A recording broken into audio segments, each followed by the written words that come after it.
But this movie is heavy. This is a heavy film, goes deep into foundational Black American culture. There's a lot of metaphors and allegories that are very pertinent to foundational Black Americans. Ryan Coogler did a phenomenal job. Sounds like he's been kind of listening to some of these spaces, but the brother did a phenomenal job with this piece. The actors were phenomenal. Michael B. Jordan, he played two characters. He played twins. He played both twins, so he did a phenomenal job. But man, we got to break some of this stuff down in the film. There's some heavy stuff in there, and again, if you don't want no spoilers, because I might inadvertently give a spoiler up. I'm trying my best not to. You might want to wait until you see the film and then circle back to the playback of this. But again, I'm going to try not to give too much of the storyline away.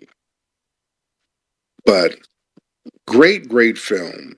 There's a reason why some of the industry they're low key hating a little bit because the movie's doing phenomenal in the box office.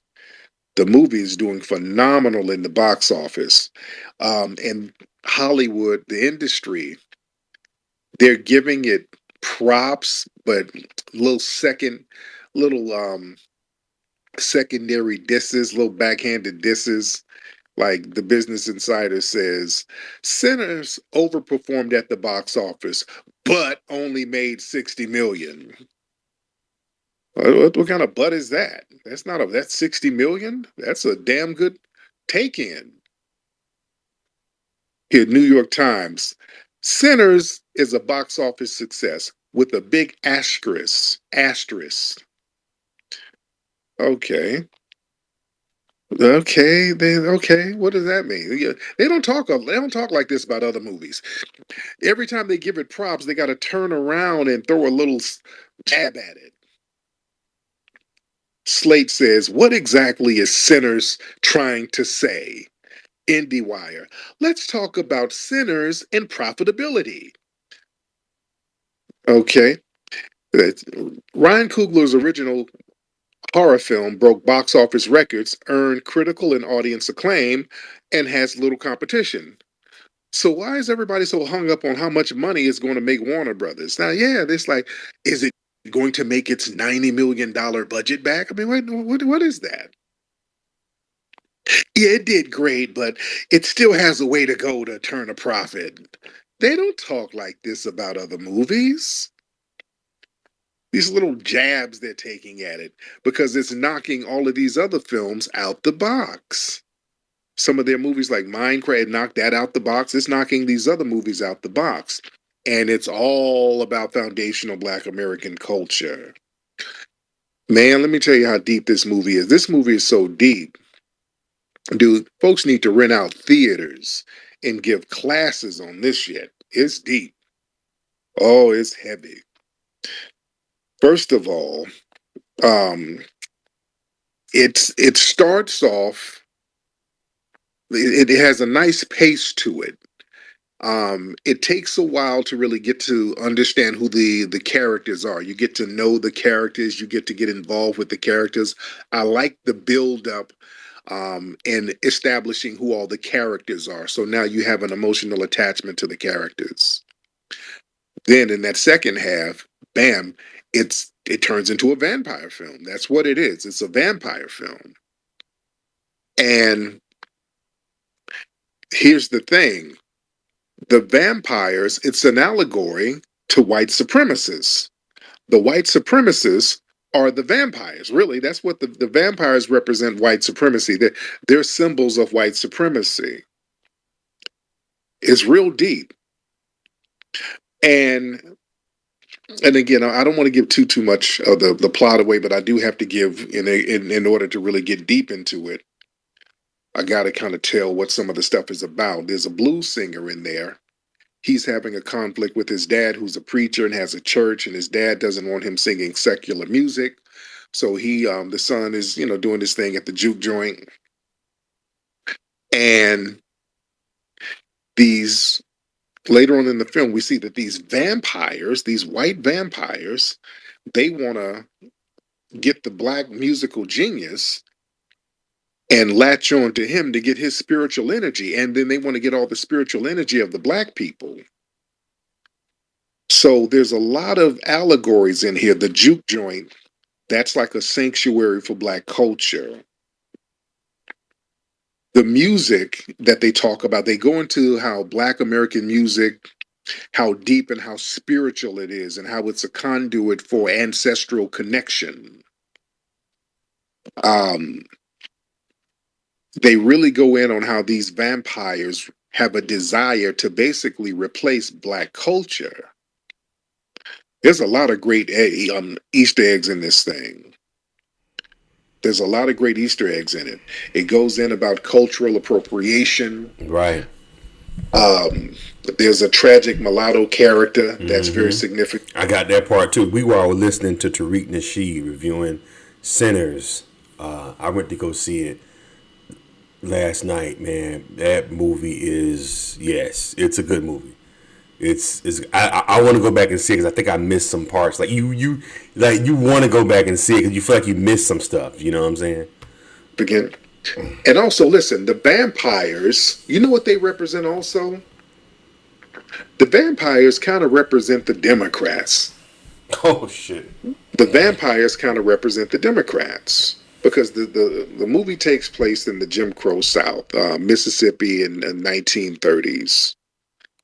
Um, there's these brothers who come down from Chicago, twin brothers, played by Michael B. Jordan. So they were hustlers up in Chicago. They finesse some mob guys out of some money, and they come back down south to buy a juke joint because they want to make some money with their juke joint. And they get their cousin to play, and they get people who they kind of known and in that area to play at the juke joint. And while doing this, these white vampires are lured in by the black music. And the movie talks about how black music is a spiritual conduit. They really go in about that. There's a phenomenal scene where the one of the protagonists, he was a blues singer, a young guy, he's playing, and they were discussing how that blues music has a cultural continuation from ancient times to modern times. So it was a phenomenal scene. It was a real big scene where it blended in blues and showed how blues was the basis of rock and roll and funk and hip hop, and it kind of did a montage of modern music mixed with the old blues and rock. It was a great montage scene. And in that scene, showing the spiritual continuity of foundational Black American music, that drew the vampires to that juke joint. The vampires wanted to go into the juke joint and really get the spiritual essence and turn the black people into vampires because they wanted their spiritual energy. And the vampires were basically, and I'm kind of skipping around with the narrative, the vampires were telling the black folks, hey, listen, you guys are going through Jim Crow. This juke joint you bought is really owned by the Klan, and the Klan, they kind of ran a game on you. Yeah, they sold you this, but they plan on coming back to kill you. So y'all might as well turn into vampires. So because we got well, ain't no racism with us. You join the vampires, man. Just let us bite you. Let us turn you into vampires. Um, it's gonna be all lives matter, man. We all just live as one big old happy community. Um, just one harmonious group. So they were saying this. The vampires were selling I got that part too. That's the part I actually got. Yeah, they were trying to get them to join us, and we'll be one big one. Yeah, I got that. Yeah, that was deep. You are wow. this. That sounded like some Democrat shit. It was like, Right. hey, the Klan are bad, but yeah, join us and we're better. Now, if you join us, we'll keep you safe. You'll be safe from the Klan, those evil races. those mean, evil races. You're going to be safe from them, but you're going to have to give us all of your spiritual energy. You're going to have to give up your culture. So just come on with us. So that vampire allyship was conditional, just like the Democrats. They were telling the black folks you can't win against racism, so just become a vampire, abandon your humanity and your legacy for survival. Right. See, that's Mm-hmm. what the Democrats be telling us. They tell us that Humanity and nonsense. your So it's an offer to of assimilation under oppression rather than liberation. So survival is used as a bait to accept a subordinate parasitic relationship because the vampires needed the spiritual essence of black people. You see, and the whole thing was, well, the Klan, they're gonna kill y'all anyway. So the Democrats do the same thing. Join us because Trump and the Proud Boys are gonna get you. So you might as well just vote for Kamala.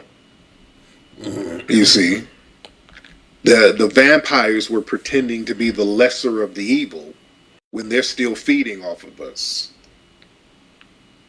and they were suppressing real resistance because the juke joint represented black resistance. That's another thing I'm gonna get into a little bit later. But they were suppressing true resistance with the right. illusion of protection. Mm-hmm.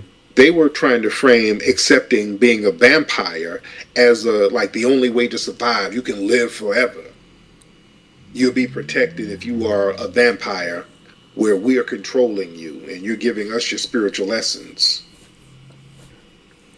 You see, that was a form of thought control because the head vampire was an Irish immigrant, and he was basically trying to, he was going to be the head guy. They had to kind of bow down and be submissive to him.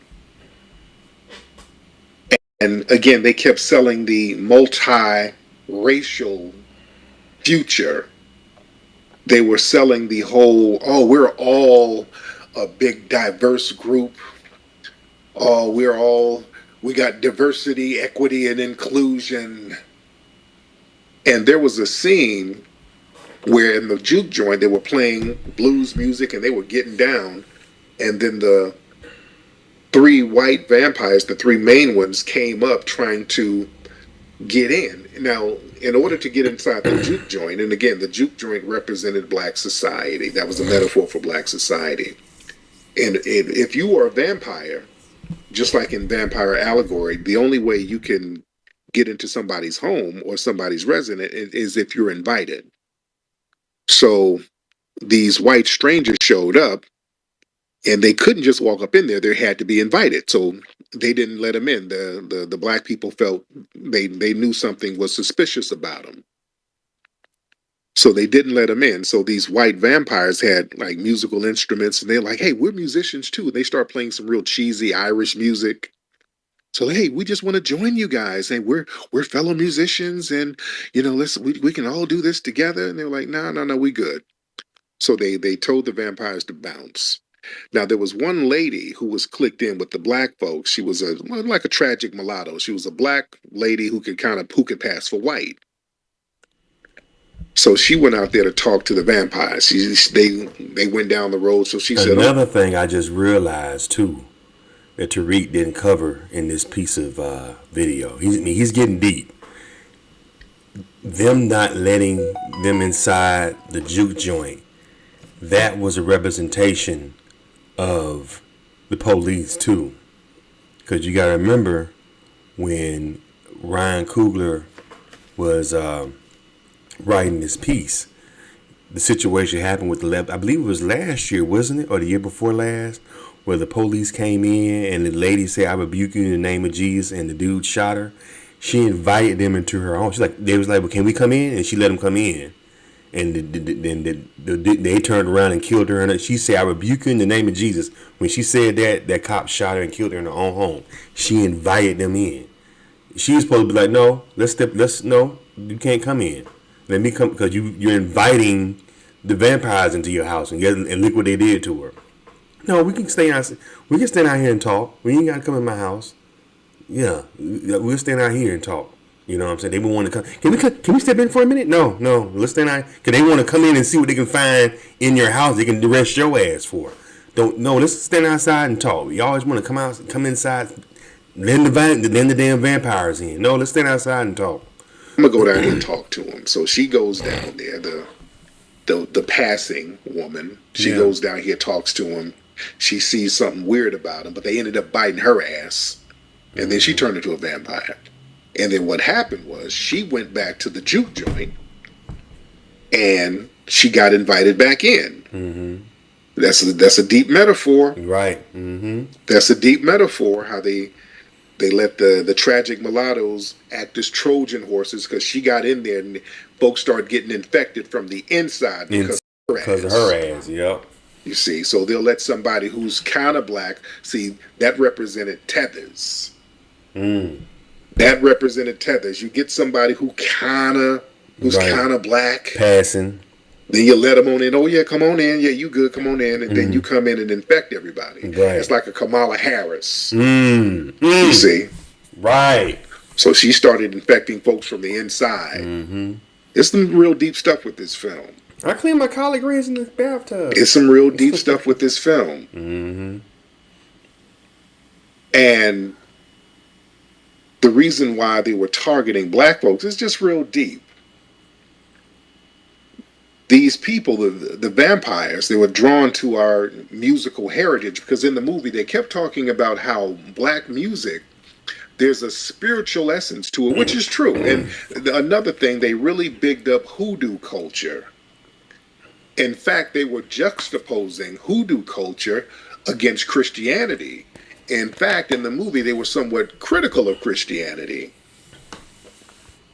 It was somewhat critical, and some of the narrative was basically the real hub of black society was really the juke joints. Mm-hmm. Because the juke joint, it offered a duality of black society. It's real deep. But the thing is, it kept going into our music, and it talked about how spiritually significant foundational Black American music was. How there's a supernatural element to our music based on our experiences. And the vampires knew this. That's why they wanted to appropriate it.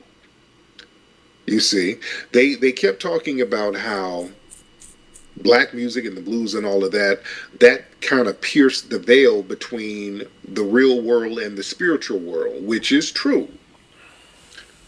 Foundational Black American culture, we told that line. There's a duality. We are seeped in the real world and the spiritual world. We have a certain spiritual essence that nobody has. I always talk about this. And there's a supernatural attraction to black musical power.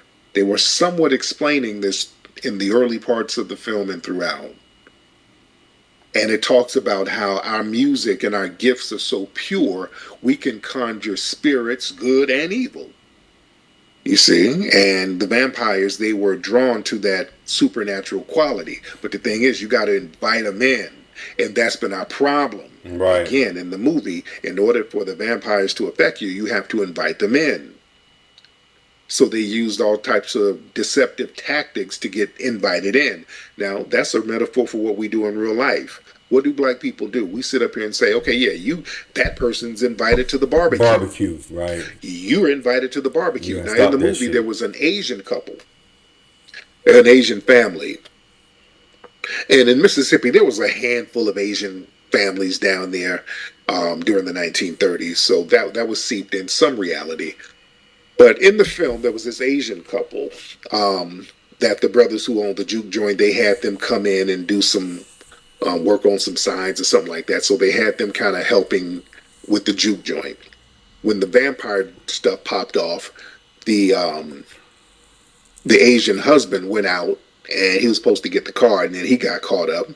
He got turned into a vampire.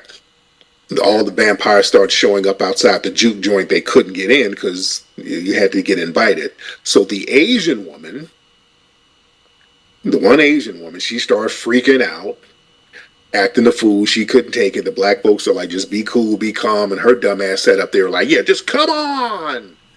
and then invited all the danger in there. Mm-hmm. Then everything started going to hell. Everybody had to turn up because her ass sat up there and then just invited all of them in there. That's another metaphor Right. for real life. Mm-hmm. That's exactly where you're going. So we let these folks come around us, these people of color who ain't Right. from the lineage, and then they come in and open the door to a whole bunch of bullshit Bullshit in our that communities. we know better not to invite in. But we Right. let these other folks around us, and then they invite in a whole bunch of Bullshit. bullshit that Mm-hmm. affects us negatively. Mm-hmm. Well, There's a lot of great Easter eggs in this movie. A lot of great Tasha Easter eggs Harlan. in it. But the thing is, the vampires, they wanted to replace black culture. See, their thing was all about trying to replace black culture, attacking the Mm-hmm. juke joint. They were going to supplant the blues with their own music.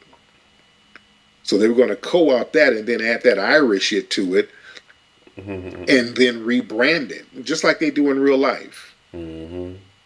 It's some real heavy stuff in this film, man. This is a, you got to see this a couple of times because I actually want to see that again. Yeah, me Yeah, too. this is a joint you got to see a couple of Yeah, a couple times. times. Yeah, I want to see it. Yeah. Also, with the movie, they were talking about how the church, and they were critical of the church. They were very critical of the church, and if you notice in the movie, a lot of the things that they were doing related to Christianity wasn't working on the vampires. The vampires were coming and they were trying to do Bible scriptures and all of that, and that wasn't working on the vampires. The things that did work on the vampires were things related to foundational Black American hoodoo. I wanted people to catch that. If you see the movie again, catch that part. The stuff related to hoodoo, like a sister who was a root worker, she was in there with them. She threw some garlic water, some garlic juice on the vampire, stuff like that. Those were the things that were working to thwart some of the vampires. Excuse me. And again, a lot of the stuff that the movie was talking about was that ancestral frequency to music. Because see, foundational Black Americans, we hold a unique otherworldly power that is a go-between between the spiritual realm and the physical realm, just like hoodoo. That's what hoodoo is. When you talk about hoodoo, and y'all hear me talk about it all the time, that's what root work deodorant is. We use some of the elements of hoodoo. Hoodoo was something that was basically of the natural world and the spiritual world, and using them and intertwining them in order to get strength. You're using nature and spiritual ancestral energy in order to empower yourself. We do that with music as well because there are ancestral frequencies embedded in sound.